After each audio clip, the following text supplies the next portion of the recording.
Қайырлы күн баршаға. Мастер-класстарда сатылатын, құрамына 1150 теңге ғана кететін медовик тортының рецептімен сіздермен бөлісетін боламын.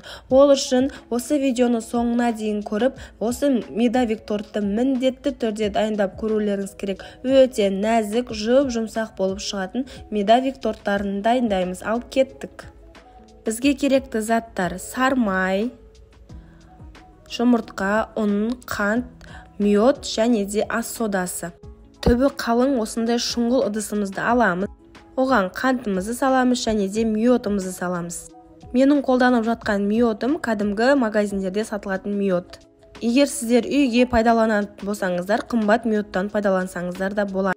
Жұмыртқамызды шағып аламыз, сармайымызды саламыз да осыны орташа отта газге ертіп аламыз. Бұл жерде біздің қантымыз толықтай еруі керек. Сармайларыңыз сіздердің бөлме температурасында болғаны өте жақсы. Осы жерде сармайымыз бен қантымыз толықтай ерігенін бақылап, одан кейін барып, жаңағы содамызды салатын боламыз.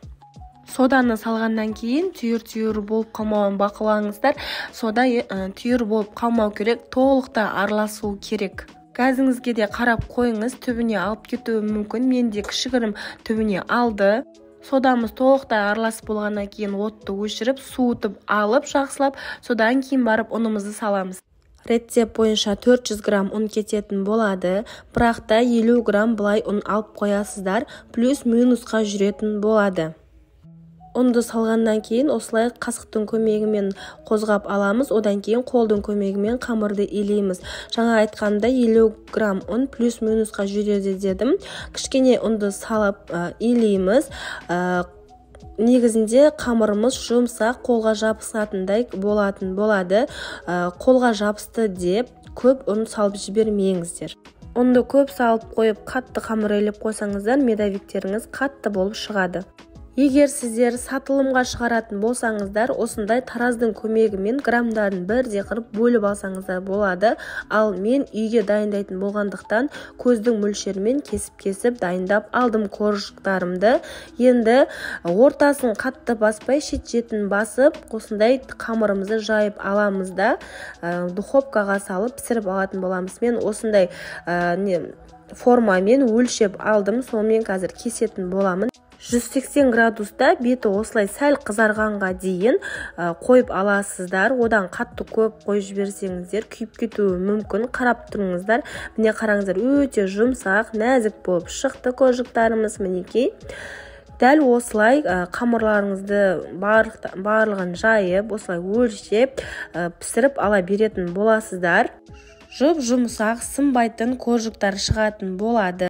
Коржықтарымыз суығаннан кейін кішкене қатуы мүмкін, ол қорқынышты емес. Кремін жаққаннан кейін жұмсарады. Ең бірінші сливкимізді өзін миксерлеп алатын боламыз. Одан кейін барып, сгущенкамызды қосып, бірге миксерлейтін боламыз. Міне креміміз дайын болды, бұны холодильникке алып қоямыз. Енді коржықтарымыздың шетінен шыққан осындай ұсақ коржықтарымызды ұсақтап алатын боламыз. Егер сізде блендер бар болатын болса, блендермен ұсақтап алғандарыңыз дұрыс. Егер де мен сияқты блендері жоқ кісілер болса, осындай салафанға салып, жақсылап ұсақтап алатын боламыз. Мінекей дайын болды. Енді тортымызды жинап шығатын боламыз. Видеода көріп тұрғандарыңыздай мен коржықты теріс қаратып кремін жағып жатырмын. Теріс қаратып жақсаңыздар осылай торттарыңыз тегіс болып шығатын болады.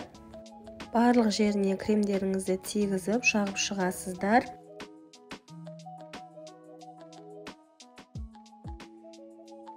Мінекей оң жағын терісіне қаратып кремді жағып жатырмын.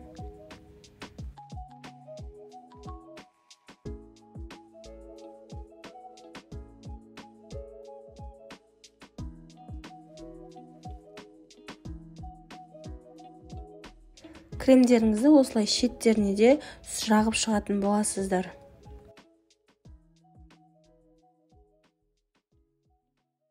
Енді ұсақталған корждарымызды осылай тортымыздың шетіне жағып шығатын боламыз. Барлық жеріне осылай жақсылап тегізуіміз керек. Енді тортымыздың үстіне ұсақталған ұнтағымызды сеуіп шығатын боламыз. Ұнтақты себетін кезде де кәдімгі қолмен себе салмаймыз. Осындай ұн елейтін елек, ситамен пайдаланатын боламыз. Осылай ұнтағымызды салып ситадан өткіземіз. Сол кезінде майда болып, дәл сатылымдағы медовиктер сияқты болып шығатын болады.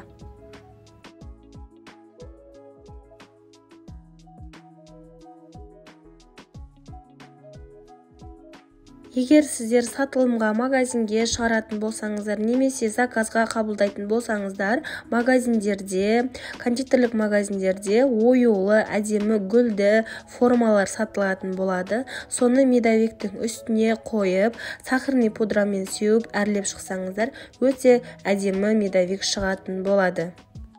Видеоны соңына дейін көрген болсаңыз, лайк басып, комментарий қалдыруды ұмытпаңыздар. Менің каналыма тіркеліп, колокольчикті басып қойсаңыздар, келесі рецептер сіздерге бірінші болып көрінетін болады. Алдағы уақытта көптеген пайдалы рецепттер болады. Сіздермен болған Шаназарова Үміт. Келесі көріскенше сау болыңыздар.